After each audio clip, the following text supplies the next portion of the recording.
प्यारे प्यारे बहन भाइयों, आज हम बना रहे हैं बेसन और अंडे का बहुत ही मज़ेदार नाश्ता। आप सुबह सर्दी में घर वालों को ये नाश्ता बनाकर दें। स्कूल जाने से पहले बच्चों को खिलाएं, वो सारा दिन सर्दी से महफूज रहेंगे। बहुत ही टेस्टी रेसिपी से उम्मीद है कि आप लोगों को पसंद आएगी। इसके लिए हमें चाहिए बेसन 2 कप। इसको छान कर अच्छी तरह साफ़ कर लें और एक बर्तन में डाल लें। साथ में आप 2 अंडे तोड़कर इसमें शामिल करें।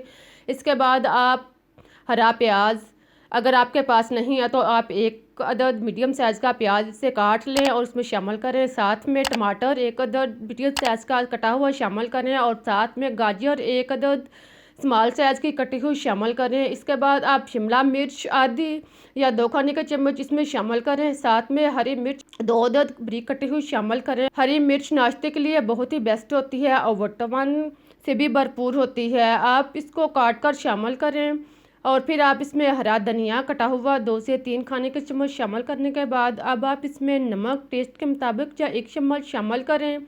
साथ में सुरख मिर्च कुटी हुई आधा चम्मच शामिल करें। इसके बाद आप इसमें हल्दी पाउडर 1/4 चम्मच शामिल करें और साथ में आप ज़ीरा साबुत 1 चम्मच शामिल करें। इसको हाथ पर रखकर मिसल लें और फिर इसमें शामिल करें। इसके बाद आप इसमें खुश्क धनिया कुटा हुआ 1 चम्मच शामिल करें और साथ में आप काली मिर्च 1/4 चम्मच शामिल करें। काली मिर्च ना सिर्फ जायके में इजाफा करेगी बल्कि इससे बहुत से फ़ायदे भी हैं। सर्दी में इसका स्पेशल इस्तेमाल किया जाता है। आप इन सब चीज़ों को डालकर इसे अच्छी तरह मिक्स करें। अब आप इसमें पानी शामिल करें। इसे किसी बड़े से बाउल में डालें ताकि ये आसानी के साथ मिक्स हो सके। इसमें आप थोड़ा थोड़ा पानी लगाते जाएं और इसको मिक्स करते जाएं। साथ साथ आप इसमें थोड़ा थोड़ा पानी लगाएं और साथ साथ इसको अच्छी तरह मिक्स करते जाएं। सारी चीज़ों को अच्छी तरह यकजान करें और इसे इस तरह का महलूल सा बना लें। देखें जो ना ज़्यादा गहरा हो ना ज़्यादा पतला हो, इस तरह का बनाएं और फिर आप चूल्हे पर पैन या कोई बर्तन रखें। पैन या तवे के ऊपर आप 1 चम्मच घी लगाएं और इसको घी पैन के सतह पर खूब अच्छी तरह फैला लें। घी को खूब अच्छी तरह पैन के सतह पर लिपटाने के बाद आप एक बाउल भर कर इसके अंदर डाल लें।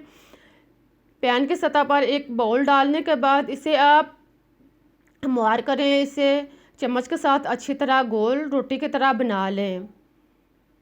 देखें आप इसे गोल चपाती की तरह बना लें और फिर आप इसको लो आंच पर 3 से 4 मिनट के लिए पकाएं। आप इसको ढक कर भी पका सकते हैं, आप इसको वैसे भी पका सकते हैं। इसे लो आंच पर पकाएं, इसे तेज़ आंच पर हरगिज़ ना तैयार करें वरना ये अंदर से कच्चा रहेगा और ऊपर से जल जाएगा। आप इसे लो आंच पर 2-3 मिनट एक साइड से पकाने के बाद फिर आप इसके साइड चेंज करें और ऊपर थोड़ा सा ऑयल लगा लें और फिर इसके साइड चेंज करें और दूसरी साइड से भी आप 1-2 मिनट के लिए इसे पकाएं। साथ में आप इसको हरकत दें ताकि ये अच्छी तरह डीपली अंदर तक तैयार हो जाए और इसे ऊपर से दबाते भी रहें। इसे थोड़ा थोड़ा घुमाते रहें और साथ में इसको चम्मच के साथ अच्छी तरह दबाते रहें। इस तरह नाश्ता टेस्टी और क्रिस्पी तैयार होगा। आप इसे 1-2 दफ़ा इसकी साइड चेंज करें। जब दोनों साइड से ये अच्छी तरह ब्राउन हो जाए, देखें बिल्कुल इस तरह का नाश्ता जो है वो तैयार हो जाए, आप इसे निकाल लें।